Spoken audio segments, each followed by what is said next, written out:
when bad things have happened, they've led to good things. Zhuang's point is to keep the impartial view because that's the nature さっきも出たようにインパーシャル偏らない of reality. You know, good things are not really good things. They're only good or bad things from our subjective viewpoint. And often good things lead to bad things or bad things lead to good things, you know, vice versa. And it goes on like this, you know, forever. So there is no partial perspective. This is his point. There is no partial perspective of life when we really see it. Nature itself is not partial. Nature is not partial 偏ってない not partial not partial nature is impartial partial. This is what he's saying. What's the subjective opinion of a tree? You know, a tree is just a tree. So what he's saying is that, our rational attempts to try and define reality and logic is only coming from our cold cognitive state. It's only coming from our sense of I trying to dissect reality and to give it meaning to our subjective state. But what is the meaning of a tree? What is the meaning of a flower? There is no meaning. The tree and a flower, they are just the way they are. Zhuang, because he highlighted a lot of the ugly aspects of life and he applauded the skilled craftsmen and so forth and so on, he often condemned those who tried to induce a skilled state or a craftsman-like state because he believed that it wasn't like nature. In some cases, he even poked fun at the artist or the philosopher and so forth and so on for trying to induce a hot cognitive state. Because when you're trying to induce a state of consciousness like that, you will inevitably fail. It has to become natural. It has to really become part of your hot cognition. Unless, if it doesn't, hot cognition 頭の後ろの部分ね then you're just thinking about it. You're still using your hot cognition. You are trying too hard to achieve that skill. This is the paradox of Wu Wei, of trying not to try. How do I get to that stage where I'm not trying to try, where it's just effortless, where it's just coming out of me spontaneously?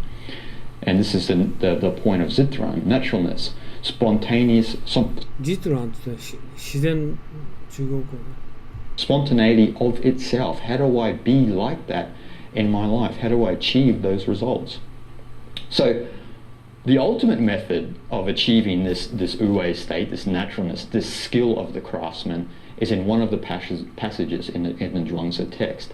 Now, it's a story between Yan Wei and Confucius. Zhuangzi is playing the mouthpiece of Confucius here. Usually, Zhuangzi would probably not talk favorably of Confucius, but he uses Confucius here as the sage-like figure because he was one of the more popular sages of that time in the Warring States period of China. And Yan Wei is Confucius's disciple in the story. Now, in the story, Yan Wei is he has all these elaborate plans to change the temperament and the personality and the character of a ruler in Wei, in another province, in another area, another state I should say, in ancient China, where the ruler there has become very arrogant and he abuses the people and so forth and so on. So Yan Wei has all of these elaborate strategies about making him benevolent, teaching him about virtue and so forth and so on. And Confucius, as Zhuangzi as Confucius, he just knocks all of these strategies away. No, not this, not this, not this. And in the end, Confucius says to Yan Wei, you need to fast. And Yan Wei says, I fast all the time. I don't drink wine, I don't drink a lot of meat and so forth and so on. I fast regularly. And he's like, no, that's the fasting of the body. What you need is the fasting of the mind. Okay? So a lot of people don't know what fasting of the mind is. Now, fasting of the mind is an ancient practice, actually in Asia, and we can take it back to the Upanishadic era in the Vedic civilization, where you find in Sanskrit, you find neti, which means not this, or not this, not that. Now, a lot of people think that that's to do with the body, not this, but this is not true. Neti means not this, not this. The monkey mind, which is thinking about things constantly, so forth and so on, you begin to develop the faculty, the pure awareness to see your mind objectively and to see the monkey mind bouncing around, you should do this and so forth and so on. It's basically just talking to itself. So in the Vedic civilization, they developed the idea of viveka. Viveka is a Sanskrit word for discrimination, for being able to discern within your mind what's real and what's not. ここでは識別鑑識がディスクリミネーションというのは差別ですよね。それからここで言ってるのはファーストって言ってますけど、節制すると言ってる意味ですね。節制。抑える。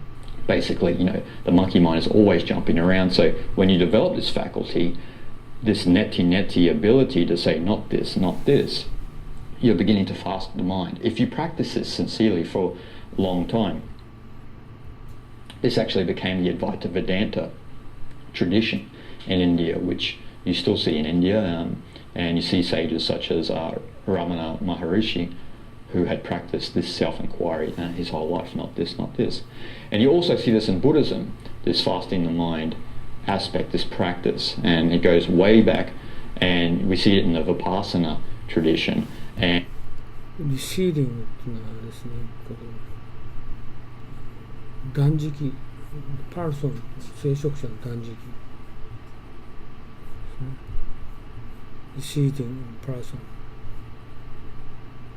And in modern day, we see the Vipassana courses that are around the world, which is a course of 10 days, no speaking, and only light vegetarian meals, I think twice a day.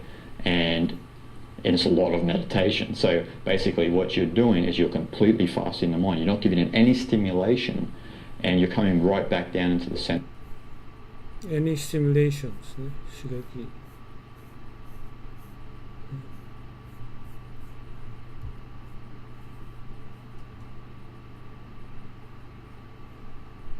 Of your own being. So fasting the mind itself, the practice, is about refraining from external distractions and coming back within inside yourself. And this has an effect. It's similar to when we fast the body, because when we fast the body for a few days, you feel fatigued, you feel like you're desperate for food. Likewise with the mind harvests food through here and through here. So when you take the stimulation away from the eyes and the ears, your mind starts to there's a friction there, but once you get through this, it's a tranquil peace. Once you begin to fast the mind, people do discover this when they go to a Vipassana 10-day course. Now, there's a scientific aspect to さっきファスムって理解する、見抜くですね。fasting the mind, and this comes from the ancient Eastern science of the nervous system, about how we see the nervous system, which is still advocated in Zen Buddhism and other aspects of Buddhism, and the effect that fasting the mind has on our nervous. ファストとか抑制するですね。何度も出ますけど、字を引いてませんけど。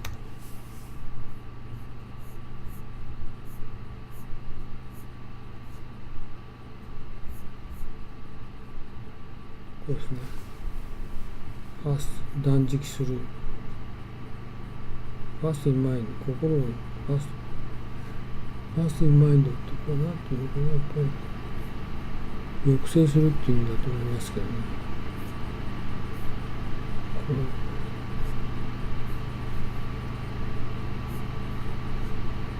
もう一つの動詞はなかった。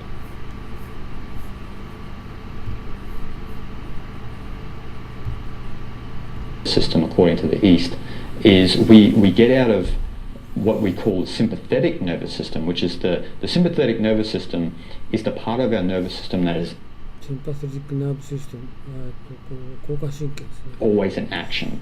It's always in motion, even when it's アクションを交感神経。もう一つ in here when you're thinking a lot. This is still a sympathetic nervous system. When 交感神経。 you think you're relaxing, watching TV or a program, you are still accessing the sympathetic nervous system. You are still activating that because you are still stimulating your 心拍数、自律神経。